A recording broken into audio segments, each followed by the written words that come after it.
Hey guys, Merry Christmas, Happy Holidays, and welcome to Super Bowl week. Final week of your fantasy football season. We're going to go through every single game today. We're going to do the full slate of games and give you starts and sits from each one. So come on in, the water's nice. Let's go.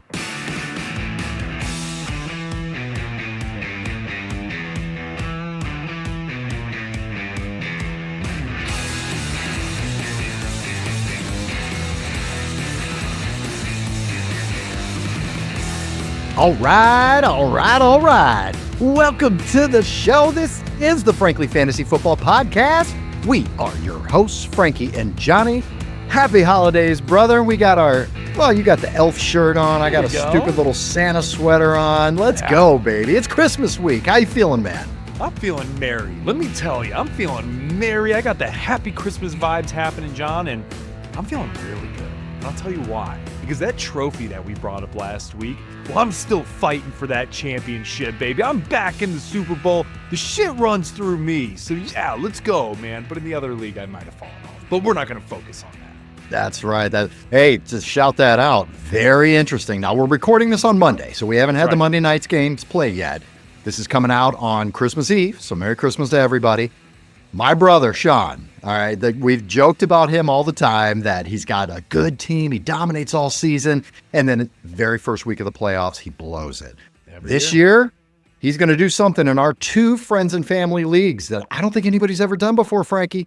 It's looking like, barring some crazy shit tonight on Monday Night Football, he is going to be in the Super Bowl in both of those leagues. He's got a chance to have two of those goddamn trophies on his mantle. Look at that. Good luck to you, brother. Johnny, he went from, and guys, for those of you that know, usually in years past, loser of the league used to have to get a nice little thing that may dangle like this back and forth, and we'd stick it on the windshield, and you'd have to drive around town. Sean was known for that third leg kind of hanging off that back, windshield wiper there for a few years, riding around Fort Wayne, Indiana. And boy, has he turned that around. Instead of that, he's got potentially two big-ass trophies coming his way. So shout out Shawnee Hickey, boy. Good luck to you, brother. Good luck, man. All right, guys. This is your Super Bowl week, okay? We've got you covered here. Here's what we're going to do. A little different format for today because just giving you a couple of starts and sits, probably not going to help you because you're looking at more information. You've got your Super Bowl team. This is the only week that matters now. So here's what we're going to do. We're going to roll right through the full slate of games, starting with Christmas Day. We've got games, Frankie, on Wednesday, Thursday, Saturday, Sunday, and Monday this week. What in the hell is good? Why do you want our families to hate us, Roger Goodell? That's all we want to know. We can't watch this many games this week during the holidays. Come on, man. That's terrible. It's terrible. Frankie, let's get right into it, man. Let's start with Christmas Day. We've got two games on Netflix on Christmas Day. Let's start off with the 1:00 game here, Frankie. We've got the 14-1 Kansas City Chiefs at the 10-5 Pittsburgh Steelers. What a great Christmas Day game. All right, now let's talk about fantasy. What I do want to say, this game is going to be a little rough for fantasy, Frankie. Yeah, we got two great defenses here. Let's start with the Chiefs, okay? Short week for the Chiefs. We're going to start with these guys. I think you're firing up Patrick Mahomes, but I'm really worried about the rest of the team. What are we doing, Frankie, here with the Chiefs offense? John, I agree. I'm real worried about the rest of the team. With these two defenses, they're stout. They're tough, especially when you're playing in cold weather. Yes, both of them do play in cold weather, so they're used to it, but it is still tough. I mean, when we're talking about the Steelers they have a lot to fight for, guys. Fighting for the division, especially against that of Baltimore, things like that. This is a must-win, honestly, for both teams, especially if the Chiefs want that first overall seed. So what does that mean? You mentioned it. You're firing up Patrick Mahomes. You've rolled with him all year. You're probably going to need to do it again.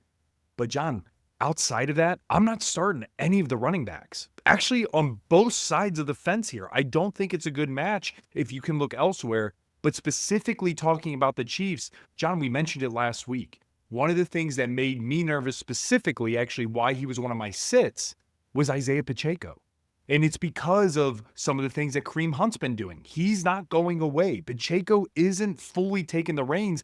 And so for me, going against a team that's already been very good against the run, I don't like this. I don't like it at all. So the only thing that I can look to, John, I'm firing up Kelsey. I think you got to fire up Kelsey. You got him. You're starting him.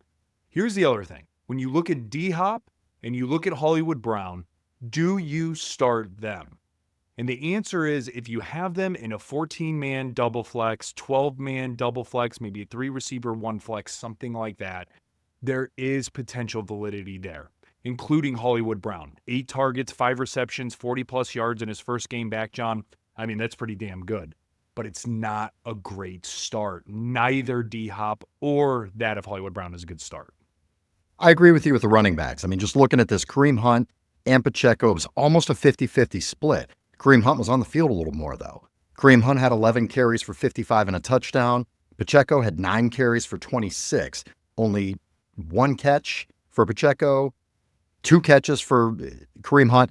This is really one of those situations, guys. If you have to start one of these guys as an RB2 because you have no other option, you can do that, but you're not going to know who's going to get what here. Right. It is nearly 50-50. Like we said last week, they're managing reps for these guys. They've got 3 games in 11 days.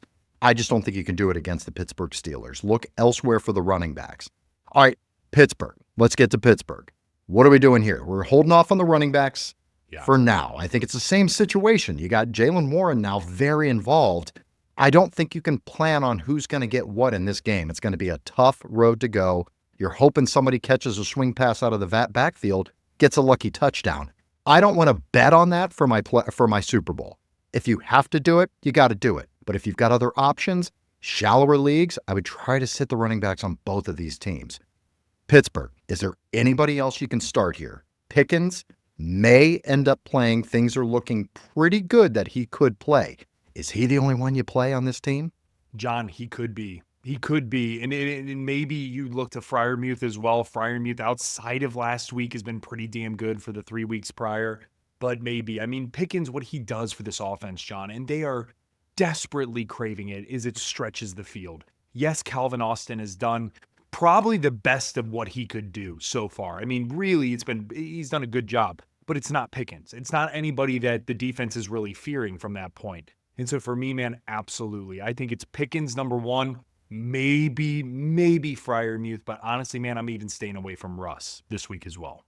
Let's move on to the second game here we've got going on Christmas Day, 4:30 p.m. We've got the 10-5 Baltimore Ravens at the 9-6 Houston Texans. All right, big news out of this. Tank Dell, my sit of the week, my friend Tank, I'm so sorry I made you my sit of the week. You did end up having a boom game. Caught the touchdown with a devastating knee injury. This one was brutal, man. But Tank Dell, guys, if you're in a dynasty league here, I don't see Tank Dell playing in 2025 either. Just the timing of this injury, it's going to be multiple surgeries, very similar to what Nick Chubb went through. I don't think you're going to see him at all here. All right, so let's talk about some fantasy here, Frankie. Let's start with the Texans.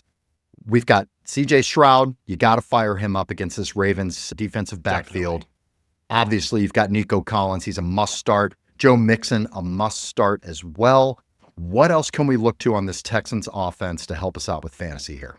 John, I think the biggest guy outside of the ones that you mentioned is Dalton Schultz. Schultz, he has got to be fired up. When we talk about tight ends and you talk about even Travis Kelce and you're talking about that of Pat Freiermuth, John, I'm going to take a hot take here. I would even lean towards Dalton Schultz over both of them. The reason being is because when opportunity, as what you mentioned, meets talent, this is what happens. And when there is opportunity available due to Tank Dell being out, due to the Ravens being so bad in their secondary and giving up top 3 most fantasy points to receivers and things of that nature, it just creates this environment for Dalton Schultz to really thrive. So for me, man, outside of Joe Mixon, outside of that of Nico Collins and C.J. Stroud, I am firing up Dalton Schultz. Get him locked and loaded. Any other receivers, if you're in a deep league here, anybody else, do you think John Mechie can step up in that Tank Dell role if you had to start somebody and maybe a flyer with a boom-bust type of player? John, for me, no. I'm not willing to go through the Super Bowl and put out a guy like that, even though the matchup is great. Even though things like that happen, for me, I would need to look elsewhere. I would try to go for, obviously, this is easy to say this, but a Jameson Williams or somebody to where really high ceiling, right? Maybe even I might even lean towards that of a Hollywood Brown ever so slightly over that of John Mechie, etc. There is one call out though, and you're not firing him up, but I would be remiss if we don't say it. There might be a little bit of a battle here with Deontay Johnson now signing with the Houston Texans, John, against his former team to where he had maybe, 3 receptions his entirety being there? So you're not playing Deontay. I want to level set all expectation, but it will be fun to see. Unbelievable. What a shit show that is. No, do Shit not show. start Deontay Johnson. He's going to be on the team for 2 days before they play. No chance he's going to be able to play here. All right, let's look at the Ravens, Frankie. Obviously, you've got the just monster with Lamar and monster with Derrick Henry. What else do you want to do with the Ravens offense here at the Texans?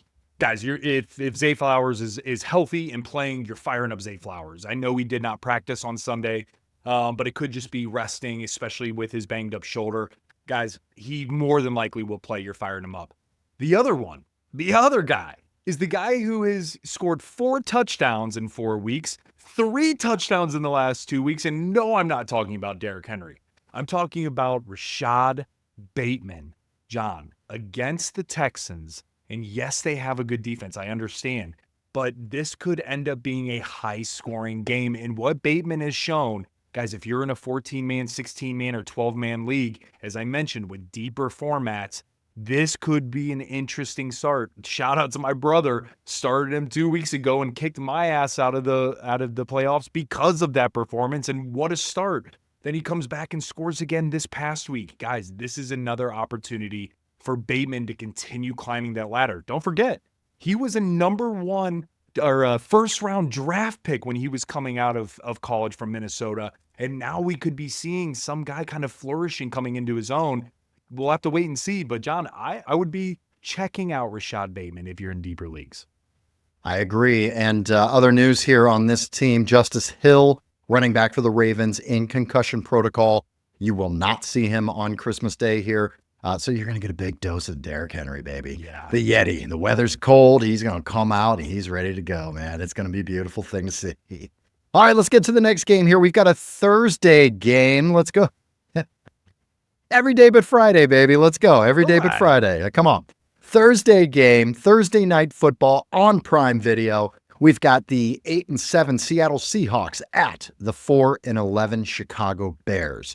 All right, some news on this one, guys. Kenneth Walker, I know he's been rough for you in your playoffs. He's probably going to be out. Monitor the status of Kenneth Walker. It's too difficult right now with Christmas Day games and then Thursday games. Today being Monday, to get a lot of status on these guys. Most of these guys are probably not going to practice that much this week anyway. Pay attention. Likely Kenneth Walker to be out. That brings up Chardonnay, baby. You're going to get a nice cool glass of Chardonnay against these Bears, man. Ooh, the coolest, the freshest, crispiest glass of that Chardonnay that I'm looking for, baby. All right, what else are we doing with the Seahawks here, man? Very interesting team this week. Gino was banged up, but he did end up playing. So what are we going to do with the Seahawks team? Who do you want to play? John, for me, there is one guy that is standing above the rest, and it is not DK Metcalf. It is going to be Jackson Smith-Njigba. I'm talking about the number 7 receiver right now in full PPR in fantasy football. Guys, what we're seeing from Jackson Smith-Njigba is nothing short of incredible. Just to give you guys some insight over the last, I'm just going to say it, the last 1, 2, 3, 4, 6 weeks. 6 weeks, he hasn't had less than 74 yards receiving. In addition to that, he's had 3 of those 6 weeks being over 11 targets and 3 of those weeks over 8 receptions. John, this dude is tearing up. He also has 3 touchdowns in 6 weeks. Here's what's going to happen. We're going to have Jalen Johnson covering that of DK Metcalf. They're going to do everything they possibly can to take him out of the game. It's going to leave Charbonnet against that of Montez Sweat and a bunch of others on the defensive front who are pretty stout, even though I do think you fire up Charbonnet. I'm still saying Chardonnay now. Charbonnet from the receiving perspective. But John, Jackson Smith-Njigba could be massive this week, just as he's been in the last 4, 5, 6 weeks, guys. 25 points, 18 points, 19 points, 11 points, 20 points, and 24. You're firing up JSN, baby. What about decaf? Decaf. Yeah, that's actually how he's playing right now. Yeah, a little decaf and a little Chardonnay. DK Metcalf. Are you playing him, though? I mean, we're talking 3 catches the last 2 weeks, 4 catches in each of the last 3 games prior to that. He hasn't had more than 4 catches since week 11. This is his first touchdown he had this past week since week 7. I mean, is he a touchdown or bust kind of guy right now? Is that what we're looking at? Yeah, at this point it is, unfortunately, and he's doing a lot of cardio out there, and honestly, he's being a huge decoy at this point. So yeah, John, I mean, when we talk about do you start him, do you not start him?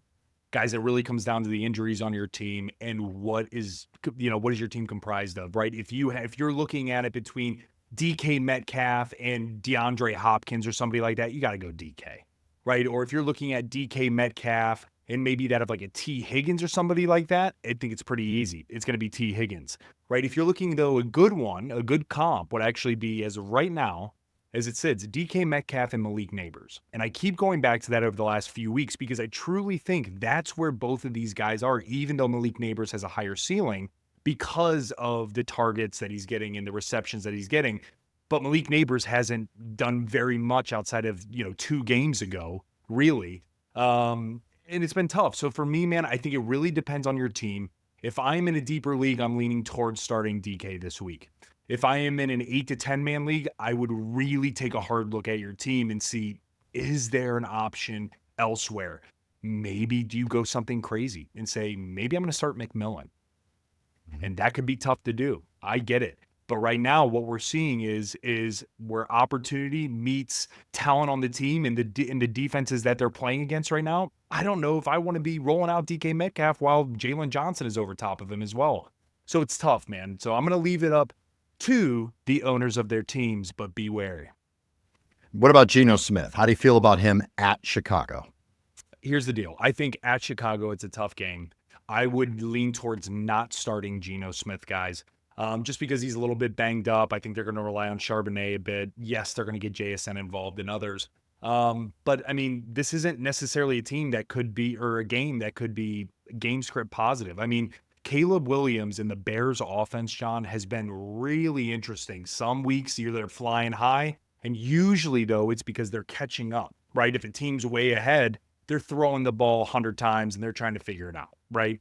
But in this type of game, in this type of weather, right, you got to factor all of that in, especially them playing on the lake. It brings a different element to the game. So for me, I would be looking elsewhere than Geno Smith. I would be looking at Bo Nix. I would be looking at, some of these other guys. We'll mention a few others coming up here, but I think that there's better options potentially out there. All right, let's shift to the Bears here, man. This is such a difficult team to figure out who to start, who to sit on a week-to-week basis. But we've got some guys that are emerging here. All right, on this Bears offense, what are we doing? Let's look at the receivers specifically. What are we doing with the receivers for the Bears? John, 2 of them. Fire them up. Don't even think twice about it. DJ Moore, Keenan Allen, lock and load. Doesn't matter what style league you're in, you're firing them both up. Okay, a little too cute to play Rome Odunze? Too cute, guys. I mean, it's your Super Bowl. Yeah, it's your Super Bowl. This isn't getting into the playoffs. This is your Super Bowl. Don't anchor it on Rome. Okay. DeAndre Swift. This is the difficult one to pick right here, man. Seattle Seahawks, you can run on. Definitely Bears can. do have a good defense. This could be a very competitive game in the cold in Chicago. It just feels to me like you've got to play DeAndre Swift. It feels like it's going to be a DeAndre Swift game. Am I wrong? John, you're not wrong. It's so hard. You're right, though. It's so hard because since week 12, since week 12, he hasn't had double-digit points in full PPR yet. Now, what's interesting, though, is he's definitely getting the rock. So outside of last week, he had 9 touches for 20 rushes, but he did get 3 targets for 3 receptions for 30-plus yards. And then the week prior to that, in week 15 against Minnesota, which is a horrible matchup for running backs, he had 19 rushes for 79 yards. He was averaging 4.16 yards a carry. He still got 1 target, 1 catch out of the backfield. So it's really tough, John. But before that, it's been 30 yards, 38 yards, 39 yards rushing. So yes, as much as you can rush against Seattle, for me, it's really tough, guys. If you can go with a Bucky Irving, you're going to go with a Bucky Irving. If you're going to go with, if J.K. Dobbins plays, which we'll talk about here in a second, I'm rolling out J.K. Dobbins over that of DeAndre Swift. If you don't have that option, John, I'm starting him.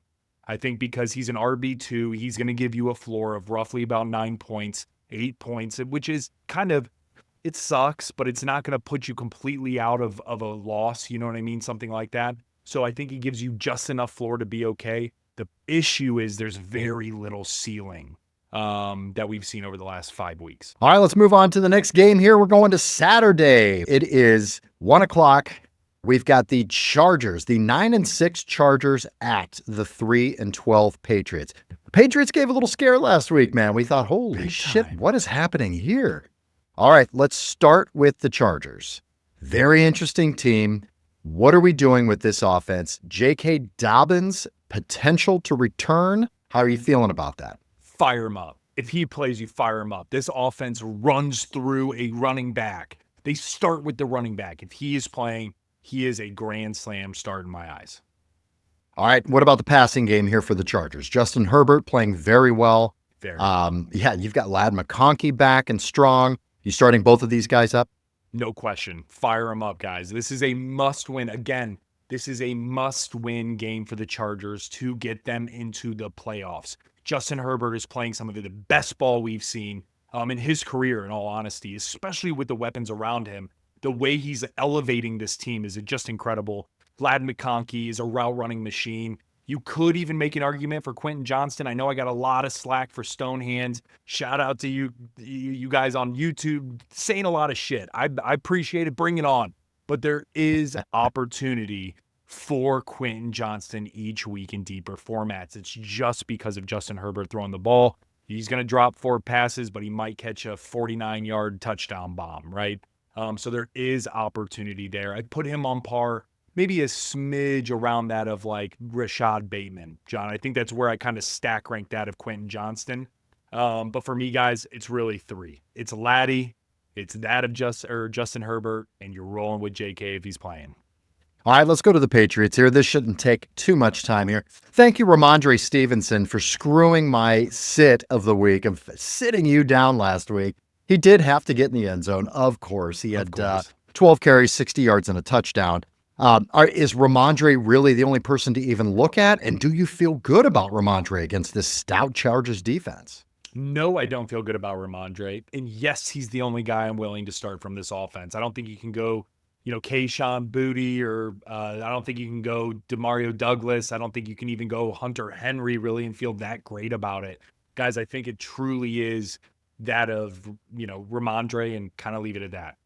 Okay. All right, let's move on here. Saturday, 4:30 game. We've got the 9-6 Denver Broncos at the 7-8 Cincinnati Bengals. This game, these guys are going to play so fun. Like the world depends on it right now. They both are in must-win situations for the wild card in the AFC.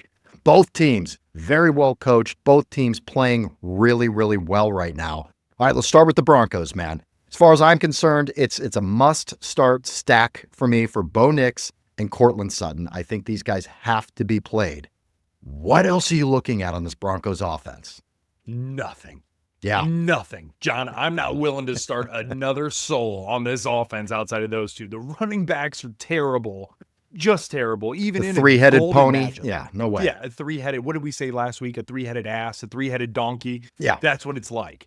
Is because you truly have no idea what's going on, and all of them are underperforming significantly, even in a good matchup. This is not anywhere that I'm willing to put my money on for them to perform in your Super Bowl. Don't do it. Sutton and Nix, lock it in.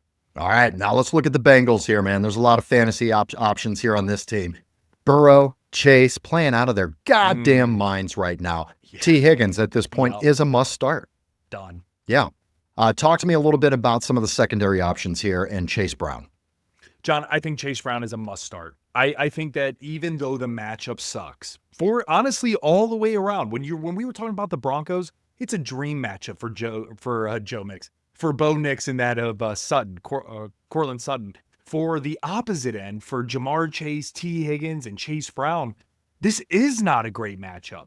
But the difference is how well they're playing. I mean, it is Joe Burrow, honestly, man, if he had a better defense and a better offensive line, he'd be MVP in my eyes. And I don't think it's really that close, even over what Josh Allen and Lamar are doing. I just think he's been unbelievable. Jamar Chase, Is he chasing a Triple Crown or what? The dude is nuts, absolutely nuts. And get ready to roll out the Brinks truck because you're going to be offering it to him.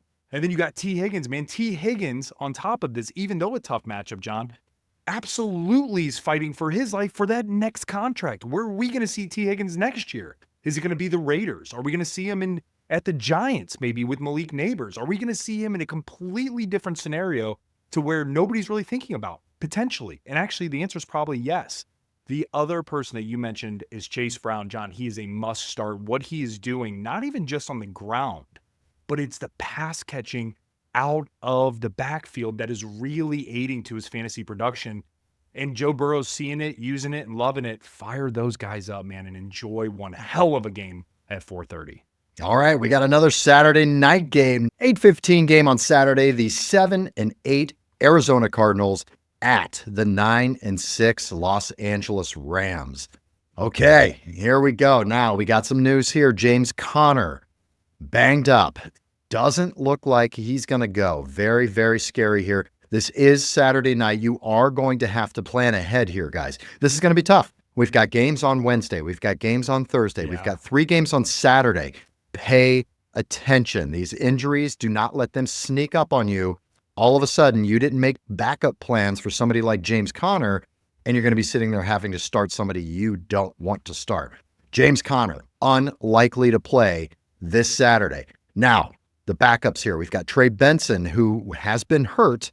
He may be looking at being able to play this week. Trey Benson and Michael Carter Jr. of Jets fame. Remember that guy? Oh, yeah. Can you play either of these guys against the Rams? John, if you play, what a risk. That's all I'm saying. I wouldn't play Trey Benson just because he's been banged up. No chance.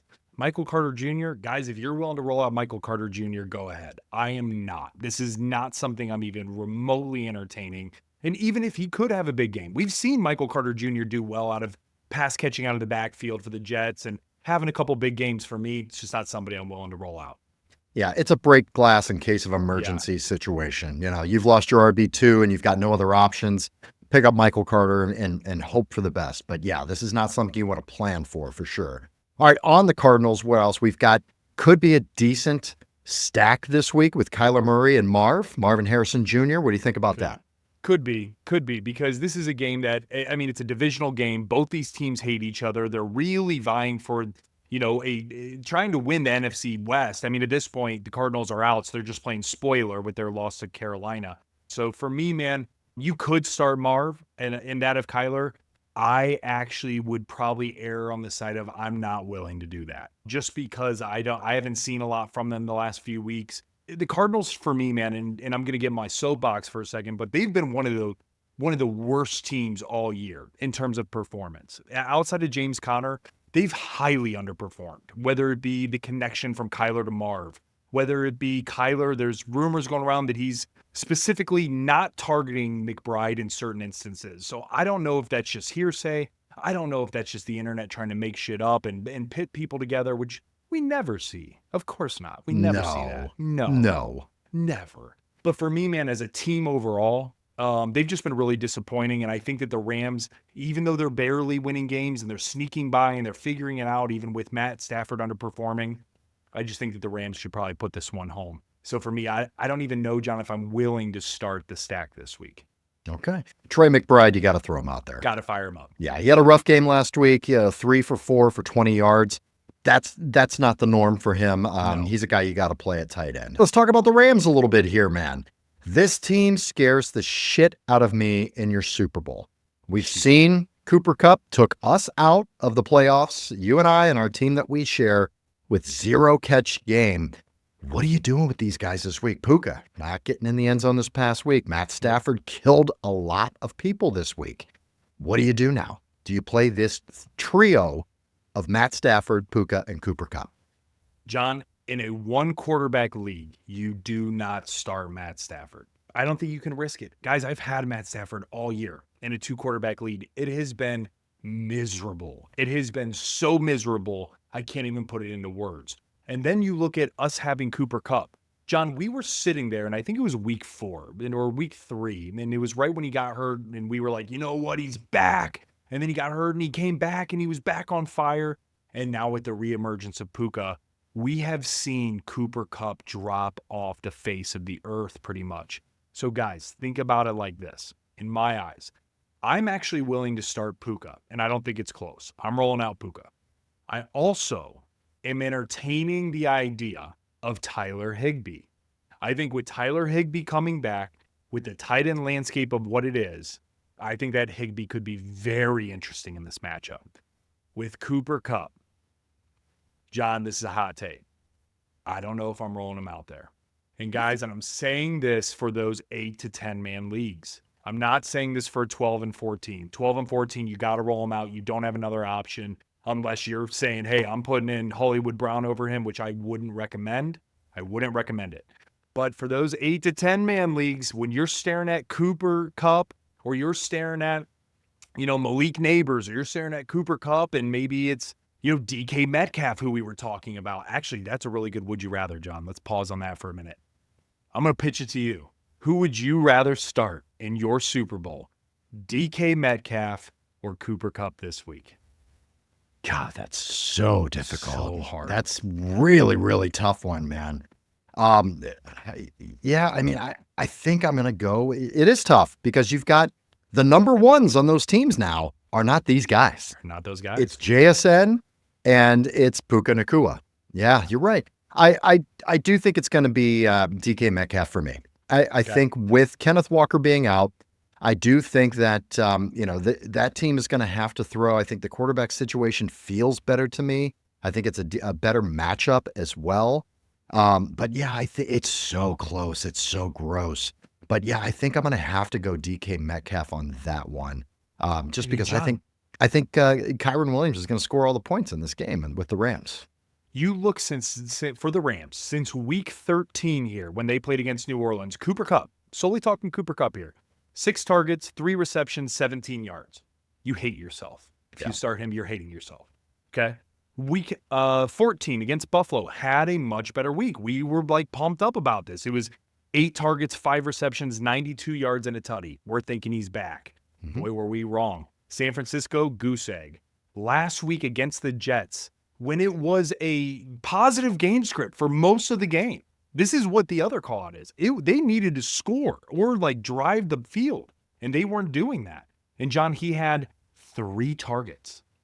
3 targets, 3 receptions, 24 yards. John, I agree with you. I'm going to lean DK Metcalf here. And guys, I'm just saying in those deeper leagues, I would seriously have a heart to heart with yourself in this mirror. Have yourself a nice little cup of bourbon, listening to your favorite Christmas song. You better say a prayer to Santa, because let me tell you, you're gonna ask for a big gift, and it would be you starting Cooper Kupp and hoping he performs. All right, and Kyron Williams, you're absolutely starting him up. He's been an absolute beast. No brainer. All right, let's get to Sunday, man. We're finally at the Sunday games here. All right. Sunday, 1 o'clock here, we've got the 7-8 Indianapolis Colts at the 2-13 New York Football Giants. Let's talk a little bit about the Colts here, Frankie. A-Rich actually bringing some life back into your teams here, man. Yeah. Not playing bad here. What are you doing with A-Rich and this Indianapolis Colt offense? I mean, John, this is so ugly. I'll be honest, outside of Jonathan Taylor, the A-Rich doesn't give a lot of good fantasy value to really anybody. I mean, I would probably err on the side, guys. I would probably lean to starting Josh Downs. I think he does give you, a boom type of play if you need that with your team.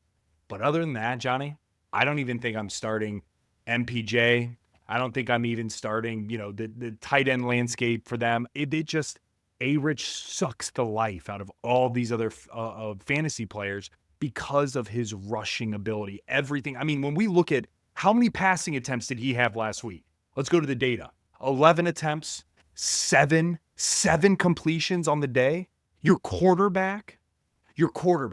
We had 131 yards, 1 touchdown, and 1 pick. And by the way, 60 of that was to Josh Downs on a breakaway. So, I mean, John, literally level set expectations if you guys have these receivers and tight ends for that of the Colts, because A-Rich isn't really, he's giving you coal and he ain't giving you presents if you're a receiver. He also had 9 carries for 70 yards and a touchdown. I mean, it's like starting a running back.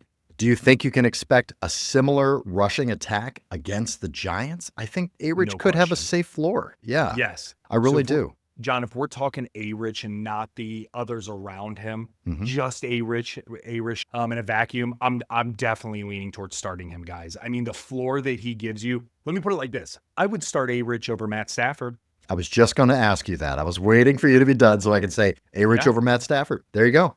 All right. I would start A-Rich over Matt Stafford. All right. I think that tells you everything you need to know right there. You cannot start Michael Pittman Jr. He had 2 catches for 19 yards this past week. I mean, you can't do it. I agree with you. It's a Jonathan Taylor show, and Josh Downs is out there. Still got a touchdown, 3 for 61 last week. So Josh Downs, A-Rich, Jonathan Taylor, that's about it for the Colts.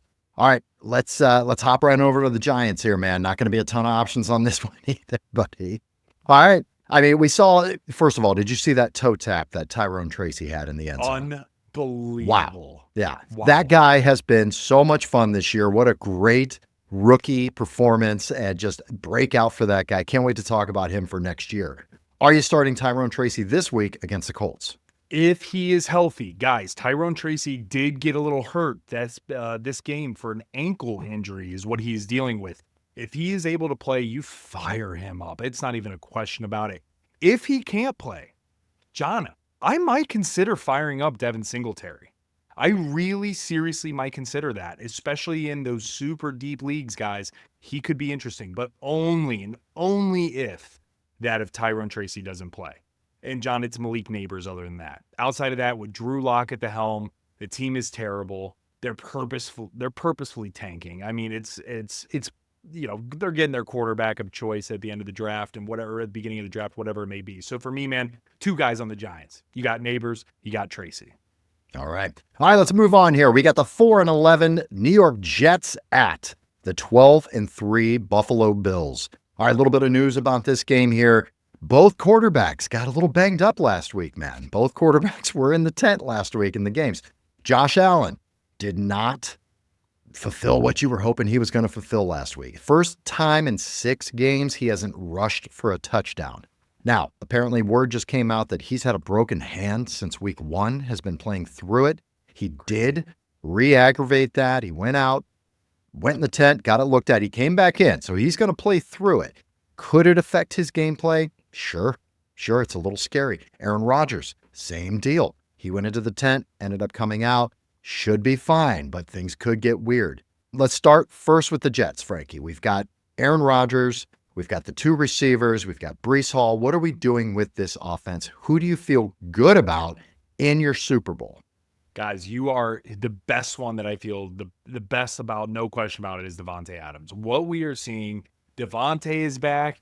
Aaron Rodgers to Devontae is back. It is there. He's targeting him one-on-one, especially in the red zone often. Devontae almost had 3 tutties last game. He ended up with 1, should have had more.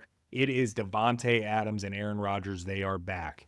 John, with that also being said, as crazy as it sounds, I also like Tyler Conklin. I'll get to Garrett Wilson here in a second, but I do like Tyler Conklin from that of a tight end perspective. Knowing the Bills, this could be a crazy weather game. Guys, again, we're recording this on Christmas Eve, okay? Where we are seeing the Bills and Jets play is Sunday the 29th. If that weather flips and all of a sudden it's a huge snow game, look for Tyler Conklin. Right now, he had 10 fantasy points last week alone. He had 5 receptions on 7 targets for 59 yards. Could be interesting for you. And of course, Sean, you're firing up Breece Hall and you're firing up Garrett Wilson. I know I mentioned it in a second. Garrett Wilson, it's just the target share alone. Yes, he's not scoring like we would like to see, but my Lord, is his target share great? Is his receptions good? And his receiving yards is still performing well. Okay. All right. Let's talk about the Bills here, man. Let's talk about the Bills. Josh Allen, you're firing him up, obviously. James Cook, been absolutely beautiful for you. This is where things get a little crazy here.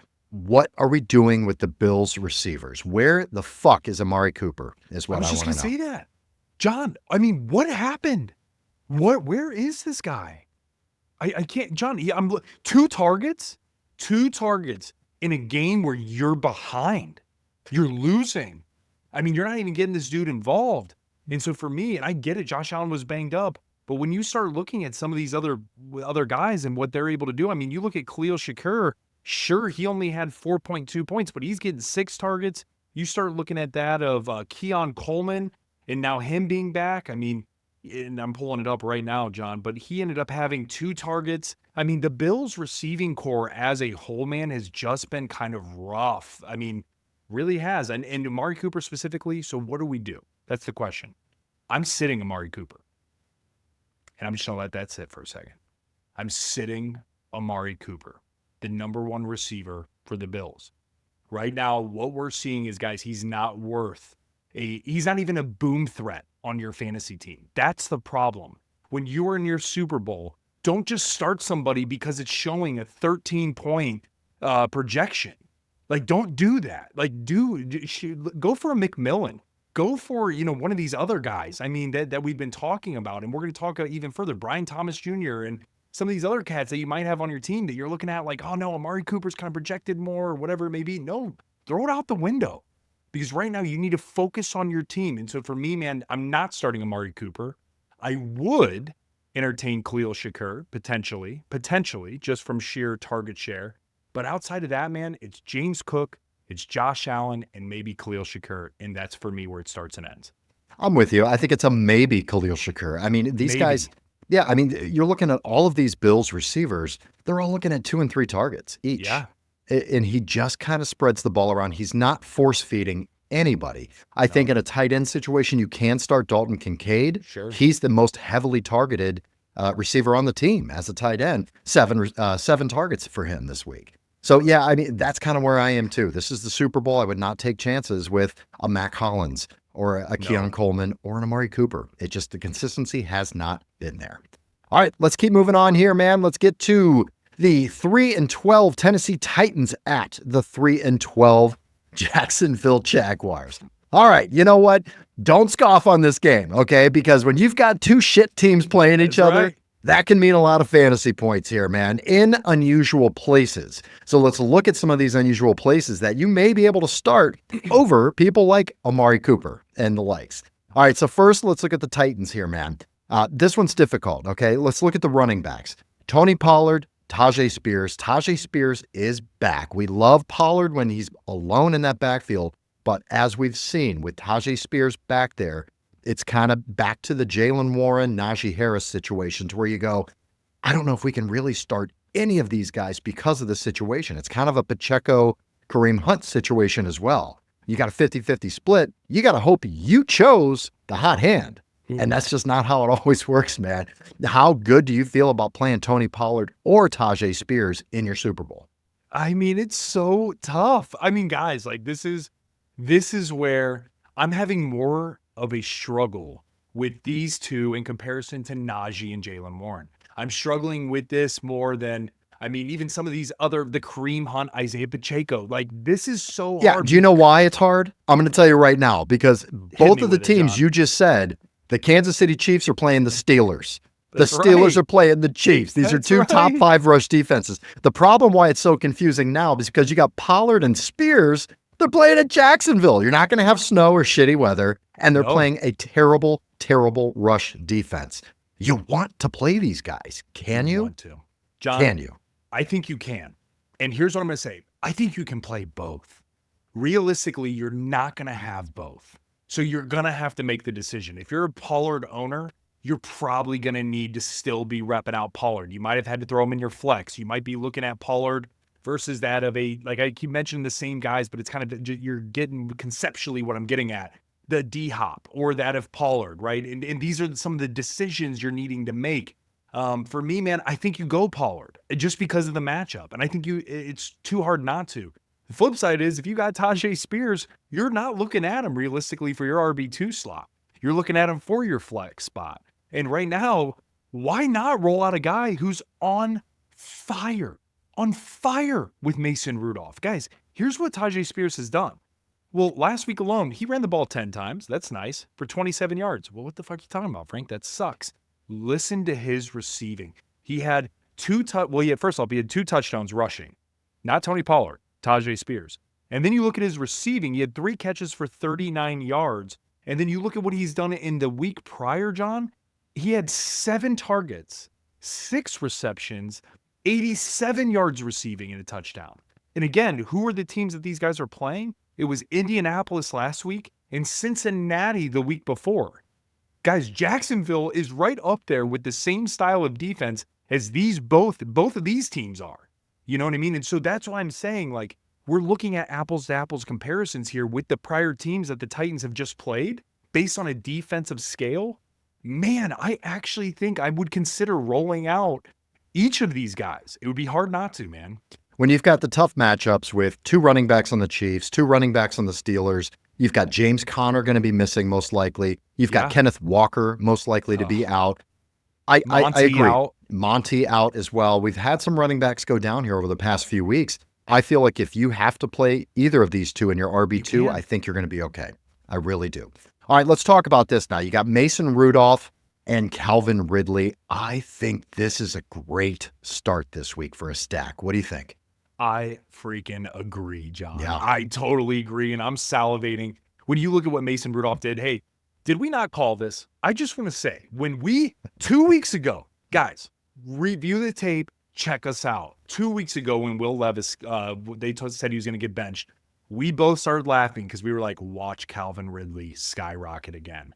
Watch what Mason Rudolph does for this offense. Mason Rudolph is a younger version of Jameis Winston. He's throwing the ball up. He's getting fantasy value from other players, right? He's providing fantasy points for other teammates. Something Will Levis didn't do because he was just bad. He wasn't even letting the ball rip. When we start looking at what Mason Rudolph has done, man, John, in the last 2 weeks alone, he's thrown both weeks over 200 yards. He has at least 2 touchdowns in both weeks. And sure, he's thrown a few picks. No question. That's what I mean, right? He's thrown 4 touchdowns in the last 2 weeks. He's thrown 4 picks in the last 2 weeks. But he's throwing the ball up, giving his receivers a shot. And look at what's happening. John, hot take here, man, based on the matchups themselves. If you are in a 1-quarterback league or a super flex league and you have an opportunity here to get Mason Rudolph, I'm starting him over Stafford. And it's strictly because I like the floor that Mason Rudolph gives based on how much they throw the ball.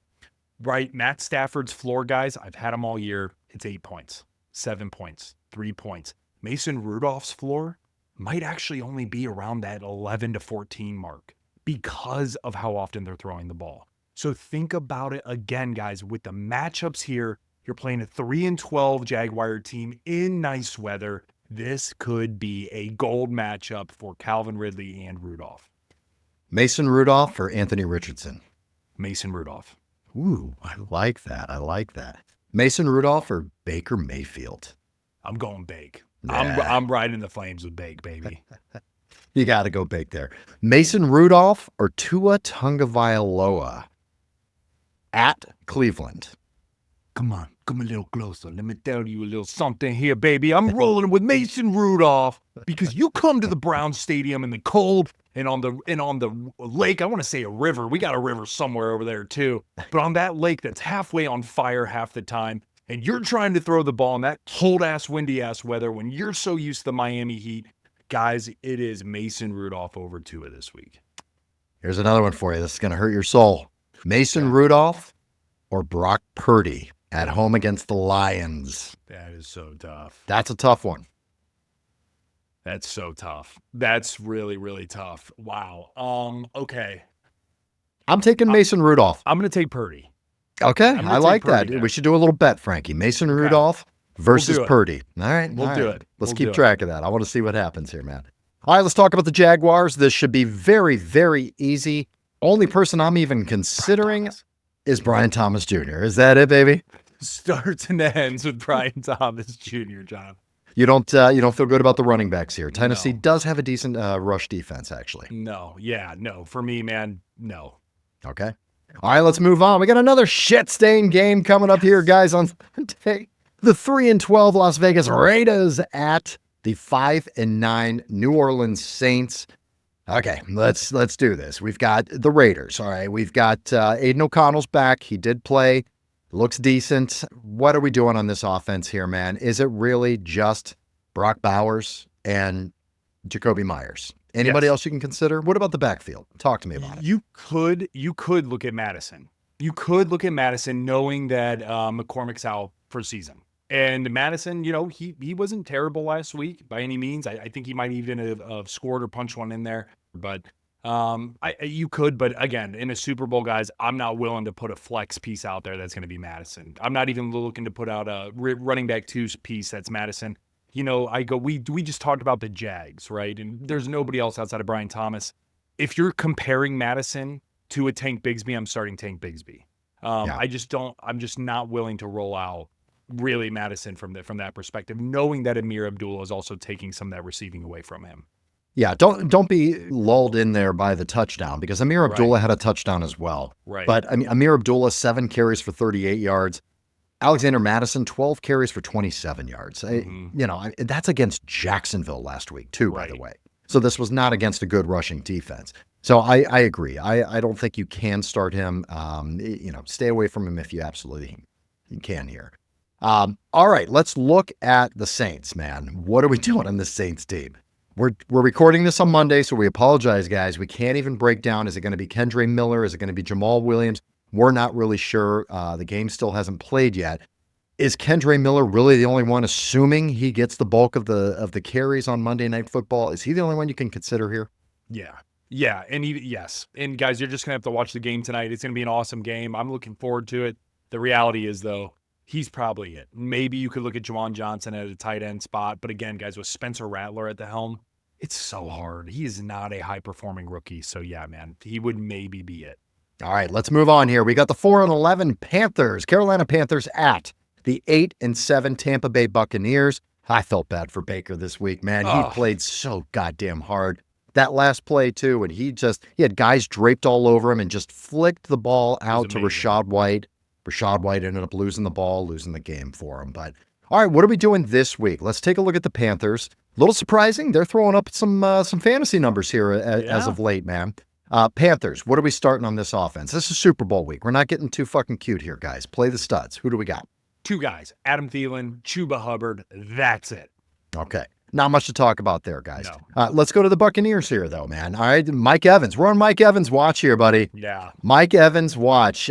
He's getting closer. The Mike Evans, 69 yards. 69, dude. 69. He's under the 200 mark. All right. He gets 100 and 100. I mean, this is the game for it. Yeah. Now you're starting. He's highly motivated. You're starting Baker. You're starting Mike Evans. Again, a great stack. Definitely a good stack in DFS as well. Bucky Irving. Can you say enough about this guy? Love him. Fire him up. Love him.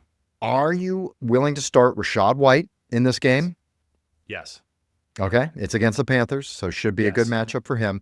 The other guy, my start of the week last week. Let's go, baby. Hey, hats off to you, John. Rookie Jalen McMillan. Let's go. Yeah. I'm sorry, the guy's got 4 touchdowns in the past 3 weeks. I'm playing him again against this Panthers offense. Let's go. Roll him out. Roll him out there, baby. I'm with you, John. We can do it. Let's go. Anybody else in this game that you want to start? Nope. Okay. Moving on here. Let's go to the NFC East. We've got the 7-8 Cowboys against the 12-3 Philadelphia Eagles. All right. News in this one. Jalen Hurts left early in the first quarter here in this game with a concussion. Guys, it's been up and down 50% of the time. It works every time. Sometimes they come back, but you're going to have to make plans without Jalen Hurts this week. Kenny Pickett came in, threw a little bit. Okay. He likes AJ Brown. What are we doing? Let's start with the Eagles because of the Jalen Hurts injury. What are we doing with this team? We know Barkley's going to go absolutely apeshit against this Cowboys defense.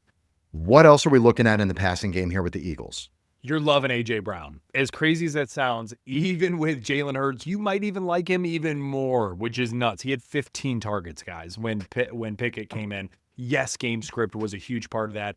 But again, they were up by like 21 points and 14 points up until like the end of the third quarter, guys. So like, even with the game script being negative for that point in time, he still had 15 targets. The other, John, we went back and forth on this a little bit. Devonta Smith. He'd be the only other one to the Eagles that I would entertain in the Super Bowl right now. You were kind of a little bit leaning a different way. I'm leaning towards, I think you got to plug him in. He had roughly, 8 targets, I believe is what it was. So for me, man, I think that I would actually start Devonta Smith. What do you think? I've changed my tune a little bit. You and I were arguing a little bit about Yeah. Devontae Smith here. The reason that I'm changing is that the tight ends had 0 targets. 0 targets out of the tight ends in this game. Goddard's gone. You're looking at Calcaterra and Uzama. They got 0 targets. So because of that, then and Devontae Smith had 8 targets, 6 catches on 8 targets. I do think you can play Devontae Smith in this game. I'm a little scared to do it, but it's a sheer target share thing. When I saw 0 targets out of any of the tight ends, they're not game planning for tight ends. They're having the tight ends in there blocking for Barkley. And when you see Devonta Smith on the field, he is getting targets. So I would start him this week and feel decent about it. Yeah. All right, let's look at the Cowboys here, man. Who are we playing on the Cowboys? This Eagles defense is legit, is tough. Super legit. You made the correct call of sitting Brian Robinson Jr. last week. Are you sitting Rico Dowdle as well against this 5th-ranked Philly defense? 100%. Guys, you do not, and I'm a Rico Dowdle owner. I've honestly been riding him for, I would say, probably 60% of the year, if I'm being quite honest. This is not a game. I've said it last week, I've said it the week before, and I've said it the week before. There are teams, when you play against them, you just have to adjust. Even how good some of these running backs have been, like Rico Dowdle, he's been very solid over the last few weeks, especially. You can't do it against this defensive front. They are insane. They are so good, especially at home. This is not a time to where you want to be trying to be cute and rolling out Rico Dowdle with Cooper Rush as the quarterback, as the helm. Because the reality is, even as good as what CeeDee Lamb is, which you're definitely starting CeeDee Lamb, just want to call that out, and you're definitely starting Ferguson for sure. Outside of that, man, Cooper Rush isn't a good enough quarterback to completely take the pressure off of the backfield. So for me, man, I am definitely sitting Rico Dowdle this week. All right, let's move over to the 4 o'clock games here. We've got the 7-8 Miami Dolphins at the 3-12 Cleveland Browns. Ooh, this feels like a trap game to me for the Dolphins. Feels like a big-time trap here. First of all, I just spent the weekend in Cleveland. It's cold as shit there right now, and there's snow on the ground. So you could have an interesting forecast here on Sunday for this game. We know what happens, Frankie. What are we looking at? And the Dolphins in the cold, a little scary. We'll talk about the Dolphins. What are we thinking? Yeah, John, for me, man, Dolphins, there's really 2 guys, and it is 3 guys. Janu Smith, you're going to be rolling him out from a tight end landscape. You're definitely starting Achane. You have to. It's not a super great matchup, but you have to. And then it's Cheetah. You got to roll him out. John, and I'm not even that high on Cheetah. Let me be crystal clear. This isn't a great matchup. Even though we have seen the Browns give up good fantasy points to that of receivers, the issue is the person throwing him the ball, right? Last week I said Burrow, because Burrow was throwing to Chase, even though it's not a great matchup for Chase, Burrow's still going to get the ball to him. Tua, anytime it's under 40 degrees, man, he doesn't perform well. Actually, I don't know if he's won a game when it's been under 40 degrees. Going into Cleveland, into hostile territory, to where we're trying to be spoilers, where Denzel Ward's going to be lined up over Cheetah, it's not great. Tua throwing the ball, it's not great. So for me, man, I do think, though, you're probably going to roll out Cheetah just because his big playability. You're definitely starting Achane. You're definitely starting Janu Smith. Where you didn't hear me say start, and it was intentional, was Tua Tagovailoa. You're sitting him this week. All right. I like it, man. I like it. And get the balls of steel out. All right, now let's talk about the Browns. Jerome Ford, my start of the week last week, Congrats absolutely on that saved one. me. Yes, he did. Did play well, did get a lot of volume, and was a very important part of this offense. This passing game looks fucking atrocious, though. DTR, they should not be putting this guy out there again. But what are we going to do next week? Is Jameis going to play? Is it going to be DTR? And who can you trust? John, for me, man, you're not trusting any receiver. I'm No. sorry, Jerry Jeudy. As much as you've been incredible, we're not trusting you. You had 4 points. Elijah Moore, 4 points. The only 2 people, in my opinion, John, that you can trust in your Super Bowl is that beautiful tight end and that of Njoku. And by Gorgeous. beautiful, I mean, like, John, dude's chiseled. I mean, I'm a straight dude with 2 kids. You're a straight dude with 4 kids. Like, let's just call it what it is. I'm man enough to say, holy shit, bro. Like, good for you. Like, wow. But dude, you're starting Njoku and you're rolling out Jerome Ford, baby. And outside of that, you're sitting back and saying, hey, next game. All right. Don't want to spend too much time on my brownies, unfortunately. All right, let's go and move on here. We've got the 10-4 Packers. Here we go.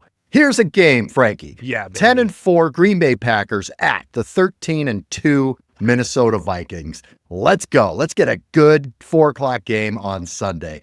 What are we doing here, man? Let's start with the Packers. John, you're firing up Jordan Love. You're firing up Josh Jacobs. You're probably firing up that of Tucker Kraft or Luke Musgrave, whoever ends up coming out a little bit ahead. Again, we're going to figure out tonight. But again, you're going to want to kind of level expectations there. But then for me, man, it's going to be Jaden Reed, and I'm going to go Christian Watson. I think that he is one that you can maybe flex out due to his boom capability. Sure, we've seen Dubs score and things like that. But for me, man, I'm leaning Jaden Reed and Christian Watson over Dubs and Wicks. Okay. And then Minnesota, who are we playing here? Are you firing up just about everybody in this matchup? Enjoy. Fire them up. Yeah. Hawkinson, JJ, Addison, Aaron Jones, Darnold, baby, 13-12.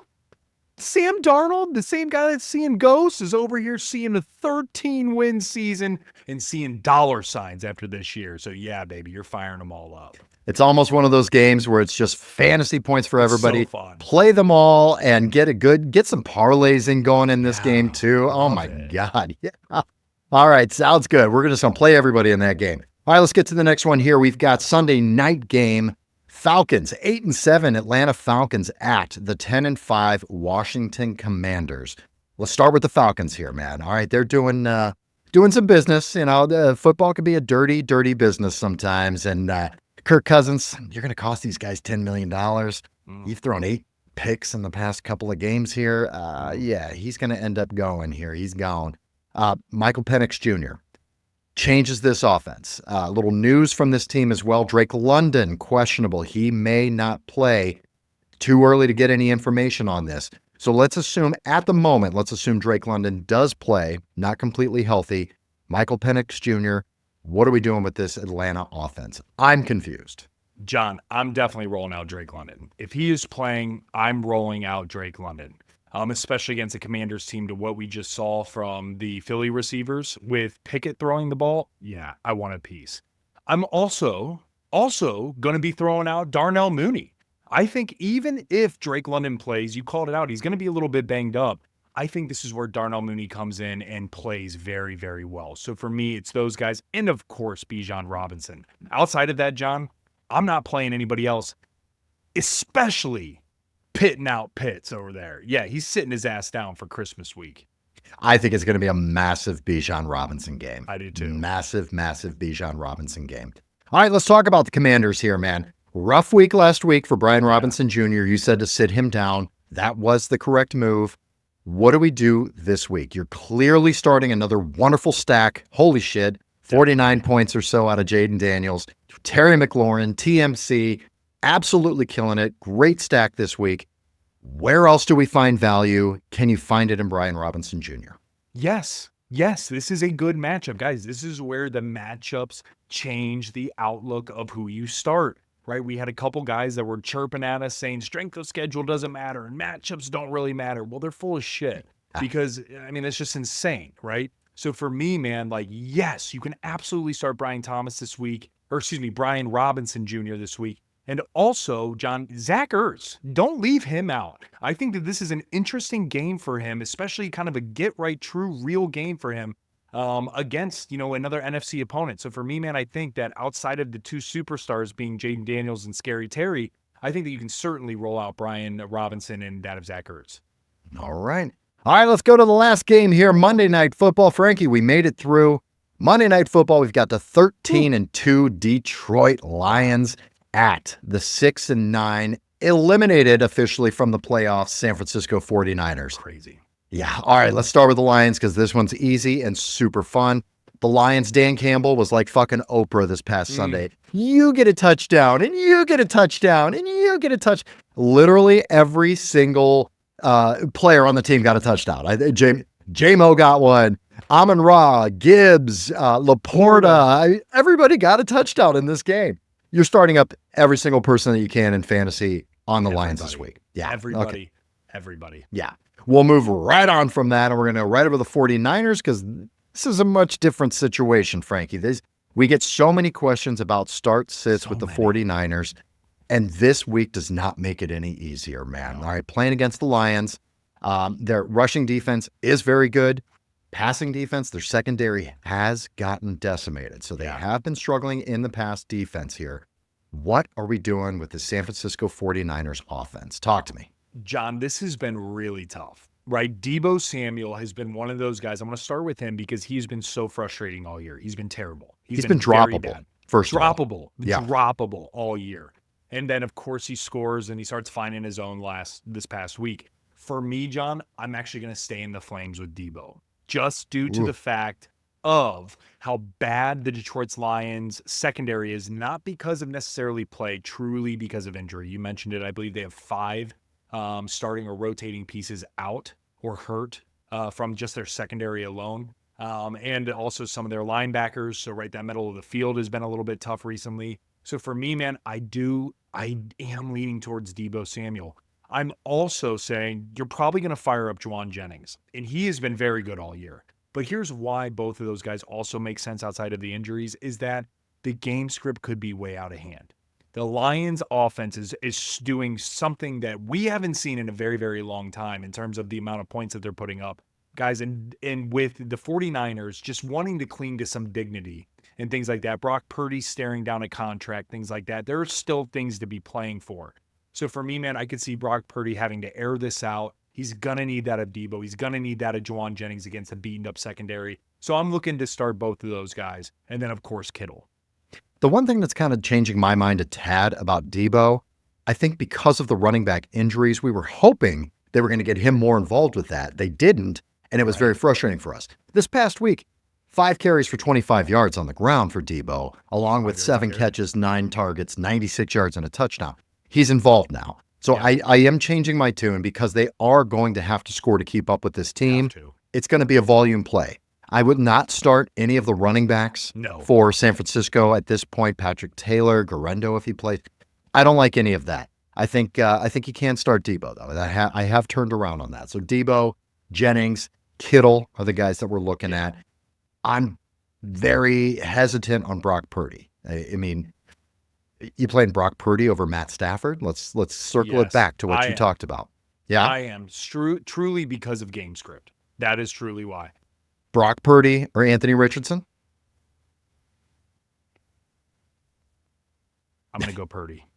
Ooh. I'm going to go Purdy. Okay. Brock Purdy or Bo Nix? Bo Nix. Let's go. Oh, good. I found one for you. Come on. I love it. All right, guys, that is the full slate of games. Good luck to everybody. My God, it's your Super Bowl. I want to see the trophies. I want to see pictures of the trophies. I want to see pictures of the rings, the belts, whatever it is you do. I want to see all of that stuff. Yeah, we'll shout you out. I can't wait to see it all. Frankie, what do we have coming up? The Super Bowl will be over. What are they going to tune into in the next few weeks, man? Guys, here's what you're tuning into. We're going to be reviewing getting you ready for the draft in 25, your fantasy drafts in 25. But in order to do that, we have to review how the players performed this past season. Who were some of the biggest busts? Who should you potentially be avoiding in your draft because of how they performed? Who were some of the biggest shining moment players who really stood the test of time over this course of a crazy season with all these injuries? Don't worry, we're going to break it down for you and give it to you in a fun way. And then, John, of course, the last week, which will be week 3, we're going to give that rookie review. The episodes that people come back for. They're eating that shit up because they want to know how right we were and how wrong they were. That's about right. Now I'll flip it. How wrong we were and how right they were. Just to give you a little bit. But we will be coming back to you guys for next week. Don't forget to like, share, comment, everything on social media. We know you all listen everywhere podcasts are found. But please watch the YouTube channel as well at Frankly Fantasy Football. We love you guys. Happy holidays. Merry Christmas. Enjoy your families. We love you. May the fantasy gods smile upon you. Bye.